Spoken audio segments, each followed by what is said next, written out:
If your last video or videos have not been performing the way that you would have wanted, I want you to know this is a normative experience, something that we all go through from time to time. Even if this is something that you've been seeing with the last few videos that you've been posting, I want you to know not to freak out. So let's just do this, okay? I want you to grab a piece of paper or pull out your phone to take some notes, and I'm just going to give it to you straight. Before we get into this, I want you to just take a deep breath, okay?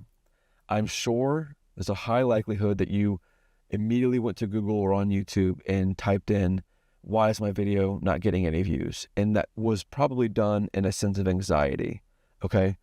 If you are searching for that title or that keyword within the first 24 to 48 hours of you uploading a video, I want you to know just to take a breath, okay? So just take a breath right now, release the anxiety, okay?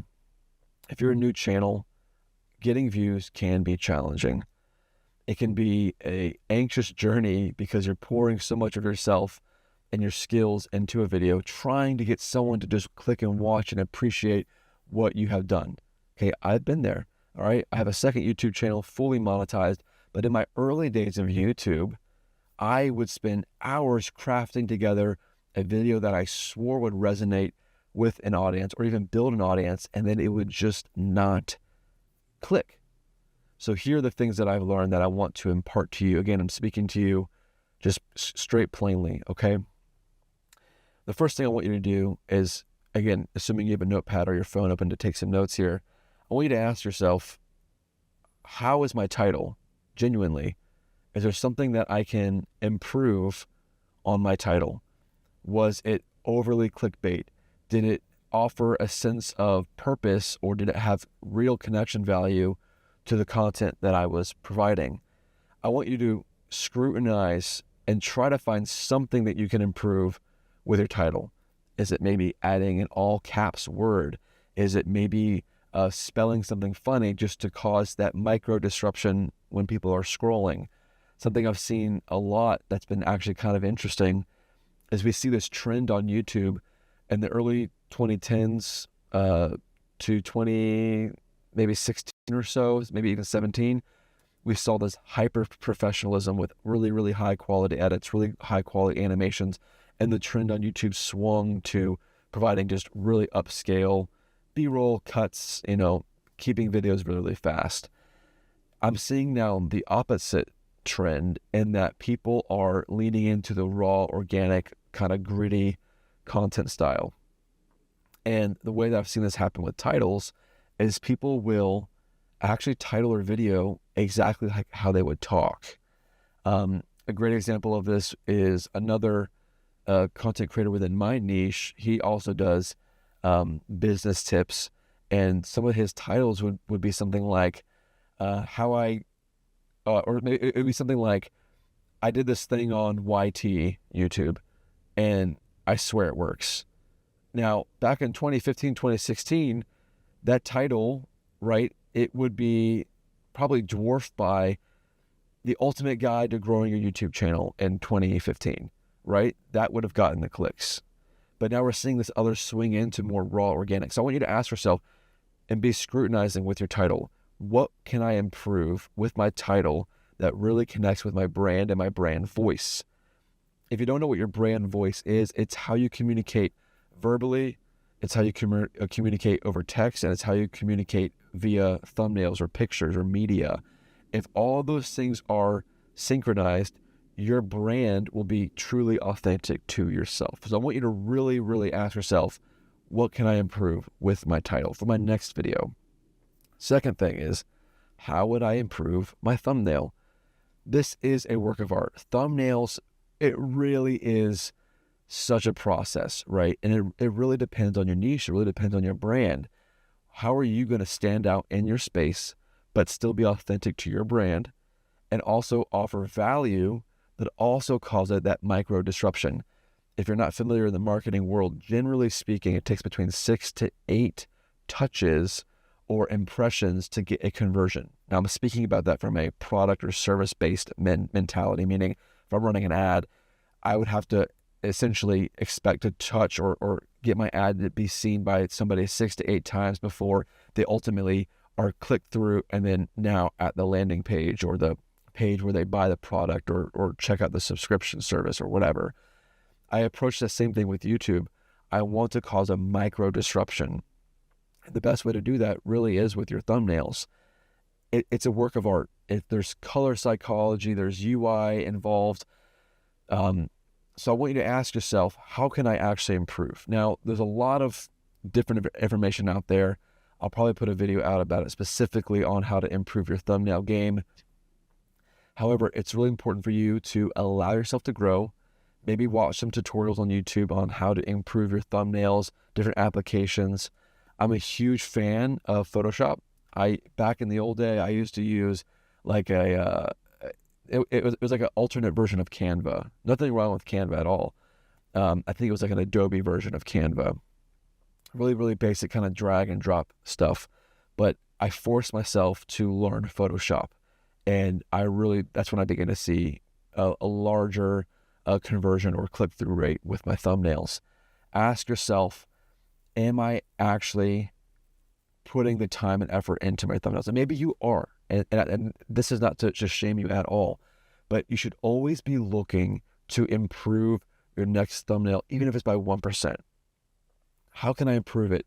Would I change the text? Would I use differentiating colors? Would I use different fonts? Would I have one part of the title on the thumbnail and one font and one color, and then the subtext or the subtitle maybe italicized, different color, maybe with a different drop shadow, something to offer value. Now, there's also a really cool trend going on where they're going for the no title, low effort thumbnails. Maybe that works for your niche. And that's a really cool niche to be in, right? You have to ask yourself what works for your niche. Okay, let's move on to the third thing. Was my content in the video meaningful, and what would I improve? As creative people, this can be so hard to be honest with yourself. I remember in my early days of YouTube, I swore that I made the perfect video. On my other channel, way back in the day, I would do, it's a video game channel that's monetized. I would do Skyrim roleplay videos. And if you don't know what Skyrim is, it's a really cool action RPG fantasy game. And I would write stories and tell them through the medium of Skyrim. And I would spend hours writing scripts and animations and, doing sound work and, cool animation effects. And I just wanted to make videos about Skyrim, right? And I had my wife watch it, and she could tell that I wasn't being authentic. There was something that was coming through in the video that wasn't authentic. And while I did build a very small community, I was getting like 100 views a video. What ended up happening is when I was honest with myself and I allowed myself to actually hear that criticism as a way, an opportunity to grow, then I was able to actually grow my channel. I switched from doing role play videos, and I started talking about why I love the game. And that's when my channel just blew up. I ended up getting monetized in under 9 months and pulling in a small income just from running ads. That's not including merch or brand deals or sponsors or anything like that. If you can truly scrutinize your video, maybe ask someone else that you trust, right? Ask someone else that's in your inner circle, hey, what would you improve about this video?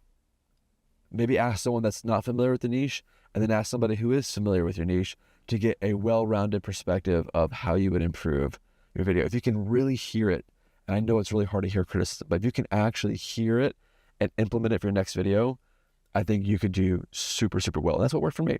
So let's move on to the fourth thing. And this one is really tricky. And again, I might put out a really detailed video on how to lock this in, but how was your audio? Ask yourself, how is your audio? Listen to your video in whatever application you're editing. Listen to it with headphones. Listen to it without headphones. Then when you upload it to YouTube, listen to it through your phone. Listen to it with your headphones, and then listen to it through your computer. And here, is this the warmth or the tone that I'm wanting it to come through? What I've noticed sometimes is that it can sound super good in your editor, but then when you upload it to YouTube, it's like the quality it changed, or it doesn't sound right with headphones on.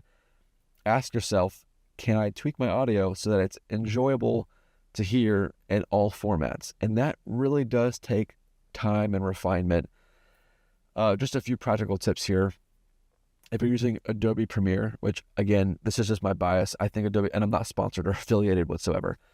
It's just what I use. If you use Adobe Premiere, I highly recommend using some of their plugins. And you can also get external plugins for your sound. What I typically do is when I'm uploading my audio to my editor, what I'll do is I'll usually use the podcast filter, or I'll just use, depending on what version you're using. I'm using the 2024, I believe, and I'll also use the enhance feature, which basically just means it mutes some of the background noise and enhances my voice. And that can be really important depending on where you're filming. If you have not a super quiet environment, those tweaks can help you a lot. Just as general practice, try to bring your EQ down so that your speaking voice is around, I try to go for 12. I try to go for 12 decibels, and then I will, minus 12 decibels. And then if I'm using background music, I usually go, this is just my personal preference, I go for between negative 24 decibels and sometimes negative 36 decibels. That's just where I have the music floating behind my voice. Sound effects, it really depends on your niche and depends on your brand, but I'll have my sound effects like maybe like a clicking sound, or like a sound that uses to transition my clips.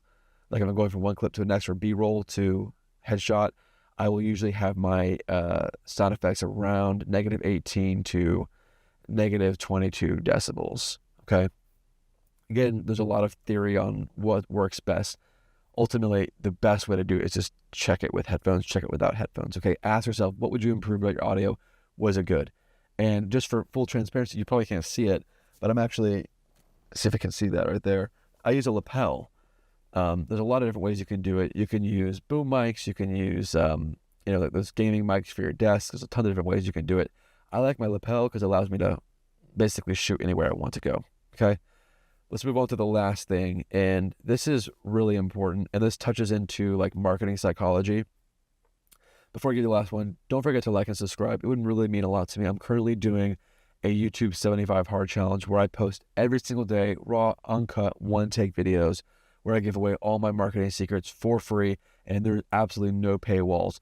I'm trying to get monetized in 75 days, and my goal really is to get enough income just through ads and through merch and brand deals so that I can continue to give away all my marketing secrets for free. Because I remember when I was a little guy, and I wish I had the resources to really grow, and everything was behind paywalls or gurus or clickbait that was just cookie cutter. And I really want to be able to provide meaningful advice and content on this channel. So go check out my other videos. I'm literally giving away everything for free, and your subscription to this channel actually allows me to continue to do that. So thank you so much. Let's get to the last one. And that is, did you give them a reason to sub? Now, I want to talk about a little bit about a marketing philosophy. And if you're from the IT world, some of the language I'm about to use is going to be really familiar. This really comes out of agile philosophy and theology, meaning we are constantly thinking in iterations, okay? I want you to stop thinking that your singular video is the product, okay? A single video is not going to make or break your channel. A single video that does super well is not going to make your channel. And a video that does really bad isn't going to break your channel. Even if you've had a few videos that have done really, really poor, you can get back on track. I want you to begin to visualize your channel as the product. Your channel is the full feature, or excuse me, the full product, essentially. All of your videos are going to be features of your product. And all you're trying to do is to get people to consume the full product, or in your case, the full channel. Think of each video as an invitation to the table where they're going to consume the entire channel.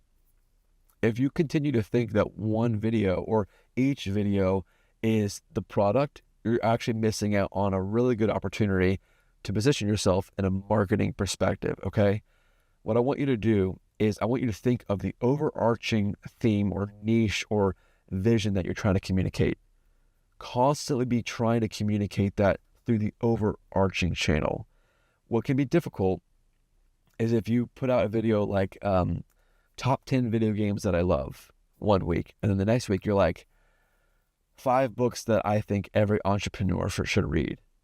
That juxtaposition is jarring, and it doesn't communicate a consistent product to the viewer, because you might have 2 different audiences clicking in on that video, but you're not going to take them through the journey of your channel, because the goal really is you're going to get influx from each video, but each video is consistent, and when they're coming in through one video, they're going to be led through what we call a funnel, meaning they're going to go through all of your videos. That's the real goal. Now, there are exceptions to this. If you are already a massive creator, or you just have a really, really unique personality that is charming, and you can literally talk about whatever you want, and for some reason you're just getting those clicks and subscribers, and your personality is the brand, then you can talk about that level of juxtaposition, but it's rare. And in this day and age, what I would recommend doing, if you have a passion that is that differentiated, like books, entrepreneurism, and video games, for example, make 2 channels. I think you would probably see better success by splitting up your passion and just having each channel talk about that one thing in the niche. Again, there are exceptions. I'm not trying to make a blanket rule, but if you can begin to think about your channel as the product and each video as an invitation to consume the whole product, I think you're actually going to have really good success, and it's going to be consistent. So I really want you to ask yourself, are you giving that CTA or that call to action through your videos? You should always be having this narrative being woven through your videos, okay? Now, if you need help finding out what niche works best for you, check out my other videos. I'll probably cover it again in a future video as well. I talk about ways that you can get into a flow state specifically for your niche. Okay, so these are the 5 things I would really, really recommend to get you back on track. Again, don't freak out, okay? I know when a video doesn't do well, it can be super discouraging, but I want you to know, totally normal, and I hope these 5 tips help you. Now, comment below. Let me know if there's any other struggles you're having specifically with content creation. I'm happy to answer them. I'm going to try to answer all of your comments or questions in future videos, and I'll definitely try to reply to every single comment in below this video as well. Check out my other videos, tons of resources, and I'll see you all tomorrow. Stay blessed, stay good, and yeah, bye-bye.